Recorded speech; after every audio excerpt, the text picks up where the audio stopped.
The hotel room was quiet, but the world outside was screaming. Muhammad Ali sat on the edge of the bed, his hands resting on his knees, palms facing upward, as if waiting to receive something invisible. It was April 1967, and Houston pressed against the windows like a fever. Tomorrow morning, he would stand before the United States Armed Forces Induction Center and make a decision that would define not just his life, but an entire generation's understanding of courage. The telephone rang again. He did not answer. It had been ringing all evening, every 15 minutes, sometimes more. Lawyers, managers, reporters, family members, strangers who somehow got the number. Everyone had advice. Everyone had warnings. Everyone had opinions about what Muhammad Ali should do with Muhammad Ali's life. But tonight, Ali was done listening to everyone else. Tonight, there was only silence and the slow rhythm of his own breathing. Imagine yourself in that room with him now.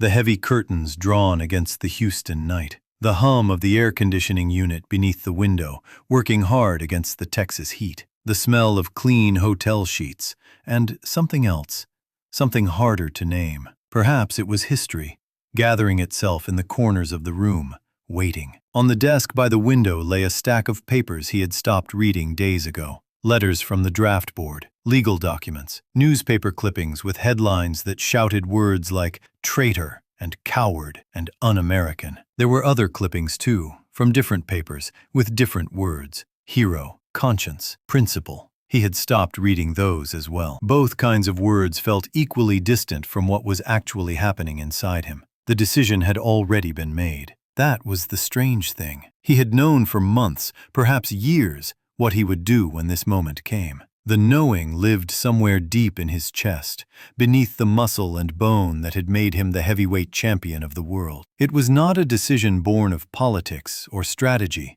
or even religion, though his faith was the river that carried it. It was something simpler and more complicated than any of those things. It was the quiet voice that tells a man who he is when everything else is stripped away. But knowing what you will do and actually doing it are separated by a long, dark night. He stood and walked to the window, parting the curtains just slightly. Houston glittered below, a sprawl of lights and shadows, cars moving through the darkness like blood cells through veins. Somewhere out there, young men his age were packing bags for Vietnam. Somewhere out there, other young men were coming home in boxes draped with flags. And somewhere out there, protesters marched with signs bearing his name, both for him and against him, using him as a symbol for things he was still trying to understand himself. Close your eyes now and hear what Ali heard. The muffled sounds of the city, soft as a heartbeat.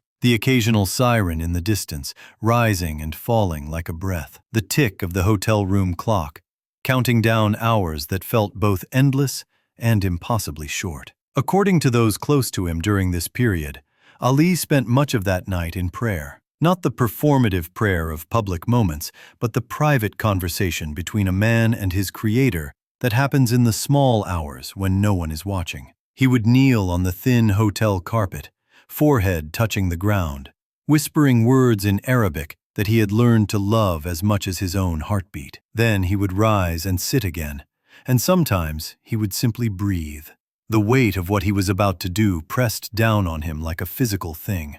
He was not just refusing to step forward when his name was called. He was refusing an entire nation's expectations. He was refusing the path that would have been easy, that would have kept his title and his money and his freedom.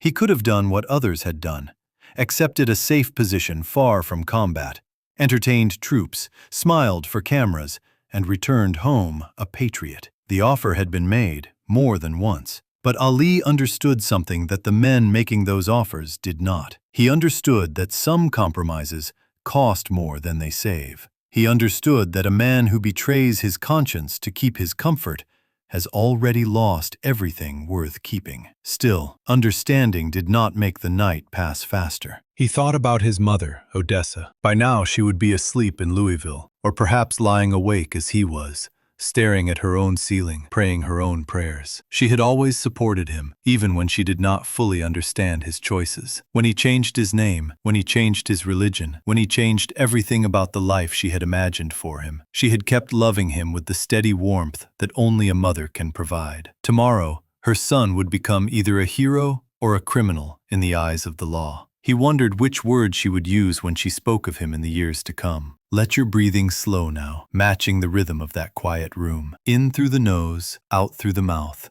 the way Ali breathed when he was centering himself before a fight. But this was different from any fight he had known. There would be no referee, no bell, no clear winner announced at the end. There would only be the slow unfolding of consequences, stretching out across years he could not yet see. The phone rang again. This time, he watched it until it stopped. 11 rings. He counted each one, letting them wash over him like waves against a shore. When the silence returned, it felt deeper than before, as if the ringing had carved out space for something new. He remembered a conversation with Elijah Muhammad, his spiritual teacher, months earlier. They had sat together in a quiet room, much like this one, and the older man had spoken about the nature of sacrifice. A man who stands for nothing will fall for anything, he had said. The words had lodged themselves in Ali's memory like seeds, and now, in this Houston hotel room, he could feel them blooming into something he could not take back. But it was not just about religion. It was about something even more fundamental. It was about the simple question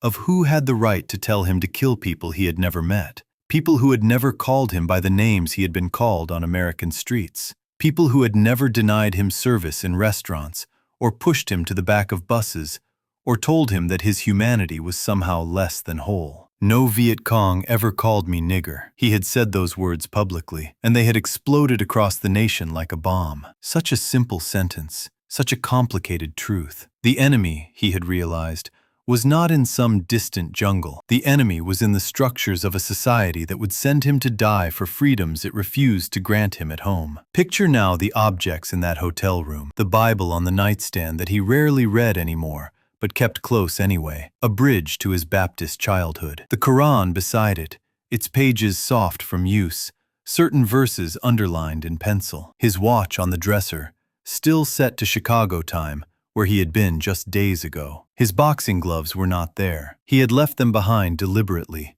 as if to remind himself that tomorrow's battle required different weapons. The hours moved like honey, slow and golden and impossible to rush. Sometime after midnight, he lay down on the bed, but did not close his eyes. The ceiling above him was blank and white, a canvas on which his mind projected images he could not control. He saw the faces of reporters who would surround him tomorrow, microphones thrust forward like weapons. He saw the faces of the men at the induction center, bureaucrats in uniform who would call his name and wait for him to step forward. He saw the face of the judge who would eventually sentence him, and the faces of the crowds who would gather outside, for and against. And he saw other faces too, young black men in uniform, sent to fight a war they did not choose, for a country that treated them as less than equal. He thought of them often, more than people knew. His refusal was not a rejection of them. It was a rejection of a system that used them, that asked them to die for democracy abroad, while denying them democracy at home. Breathe with him now. Feel the weight of the blanket across your chest, the softness of the pillow beneath your head. Outside, Houston continues its nighttime rhythms, but here, in this room, there is only the sound of one man preparing to change the course of history. Around 3 in the morning, according to those who spoke with him later, Ali finally slept. It was not a deep sleep, but the light, watchful rest of an animal that knows dawn is coming. His dreams, if he had them, went unrecorded. Some chambers of the heart remain private, even for men who lived their lives in the public eye. When he woke, the light was gray at the edges of the curtains. For a moment, just a moment, he did not remember where he was or what was about to happen. Then the weight of it all returned, settling onto his chest like a familiar companion. He had carried this weight for months. Today, he would either set it down or carry it forever. He showered slowly, letting the water run over his shoulders and back, washing away the residue of the sleepless night. The bathroom filled with steam, soft and white, and for a few minutes he simply stood there, invisible to the world, invisible even to himself. When he finally emerged, he felt not refreshed exactly, but clarified. The decision that had lived in his chest had moved outward, into his arms and legs, and the set of his jaw. He dressed in a simple suit. No flashy colors, no butterfly flourishes. Today was not a performance. Today was something else entirely. The phone rang one last time as he was preparing to leave. This time, he answered. It was his lawyer, with final instructions, final warnings, final pleas to reconsider. Ali listened without interrupting. When the voice on the other end finally fell silent, he spoke just a few words. "I know what I'm doing. I'll see you there." He hung up and stood for a moment in the center of the room, taking it all in one last time. The unmade bed where he had wrestled with angels and demons. The desk with its pile of unread papers. The window that looked out on a city that did not know what was about to happen. He would never stay in this room again, but he would carry it with him always, this small space where a man became something more than a boxer. The walk to the elevator was short. The ride down was silent. The lobby was nearly empty at this early hour. Just a desk clerk who glanced up briefly and then looked away, not recognizing the tall man in the simple suit, or perhaps recognizing him all too well and choosing not to see. Outside, the Houston morning was already warm, the air thick with humidity and possibility. A car was waiting for him, and inside that car were people who loved him and feared for him and believed in him and doubted him all at once. He would sit among them in silence as they drove through the waking streets toward the induction center, toward the moment when his name would be called and he would not step forward. And when that moment came, when the officer called, "Cassius Clay," and then, "Muhammad Ali," and the room held its breath, he would simply stand still. He would not shout. He would not make a speech. He would do something far more powerful. He would refuse, quietly and completely, to become what others wanted him to be. The consequences would be swift and severe. His title stripped,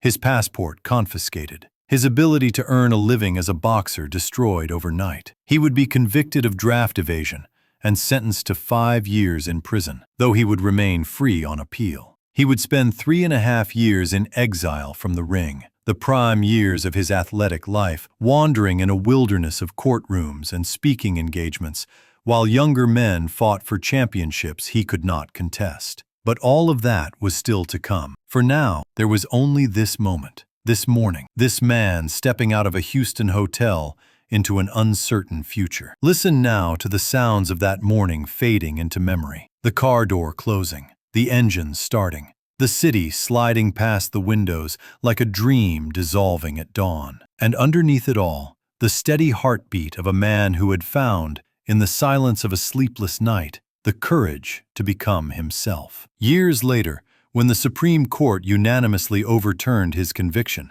when the world came to see him not as a draft dodger, but as a conscientious objector, when his stance against the war became a symbol of moral courage studied in schools and celebrated in speeches, people would ask him about that night in Houston. They would want to know what had gone through his mind, what had given him the strength to sacrifice so much. His answers varied, as his answers always did, colored by mood and audience and the passage of time. But sometimes, in quieter moments, he would speak of something simpler. He would speak of a hotel room and a telephone that would not stop ringing. He would speak of a long night spent in prayer and silence. He would speak of waking to gray light and knowing, with absolute certainty, that some things are worth more than titles or money or even freedom. Some things are worth everything you have to give. Let yourself drift now, as the story drifts toward sleep. The hotel room is empty. The telephone is silent. The bed is cold. But somewhere, in the space between memory and dream, a young champion is still standing by that window, watching the lights of Houston flicker in the darkness, preparing to change the world by simply refusing to move. And that refusal, born in silence, would echo louder than any roar. Sleep now. Tomorrow will bring its own decisions, its own moments of truth, its own chances to stand for something larger than yourself. But that is tomorrow. Tonight, there is only rest, and the quiet knowledge that courage often looks like stillness, And the greatest fights are sometimes won by those who refuse to throw a single punch.